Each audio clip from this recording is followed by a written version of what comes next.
Mimi nikiwa mmoja wa wafuasi kindakindaki wa baba wa taifa, napata faraja sana kuona chuo hiki kinapewa jina, kimejengwa kwa heshima ya baba wa taifa, Chuo cha Kilimo na Teknolojia cha Mwalimu Nyerere. Wote tunajua kwamba hakuna kitu ambacho baba wa taifa alikisimamia kama kilimo na maendeleo vijijini. Baba wa taifa alitaka watu wetu wote wa vijijini wapate maendeleo kama walivyo watu wa mjini. Baba wa taifa alitaka kilimo kiendelee kuwa ukombozi wa pekee wa watu wetu.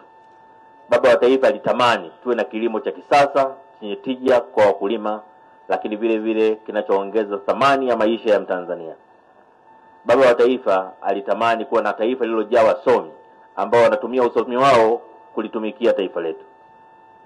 Na ndio maana baba wa taifa alisema, vijana wa Tanzania wasikubali kupotoshwa. Vijana wa Tanzania wasikubali kupotezwa. Vijana wawe na tija kwa taifa badala ya kuwa mzigo kwa taifa.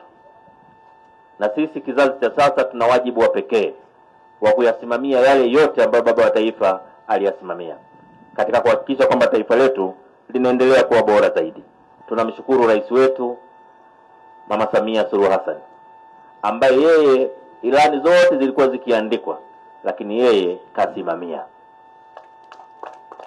kasimamia chuo hiki kijengwe.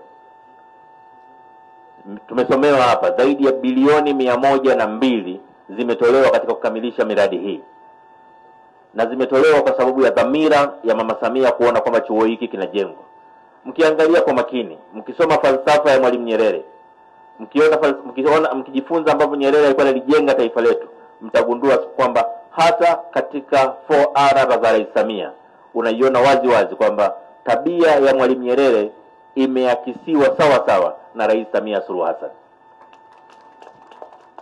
Rais wetu anatamani maono na mapenzi ya baba wa taifa yadumu katika taifa letu. Rais wetu anatamani nchi yetu iendelee kuwa na mshikamano, iendelee kuwa na umoja. Rais wetu anatamani nchi yetu ipige maendeleo ya kasi na kuwa moja ya nchi kubwa duniani. Rais wetu anatamani Watanzania waendelee kuwa na amani, upendo na mshikamano. Ni hamu yangu kuona kwamba Watanzania tunaendelea kumuunga mkono Rais Samia, kwa sababu ndoto zake kwa nchi yetu zina tija kubwa sana kwa taifa letu.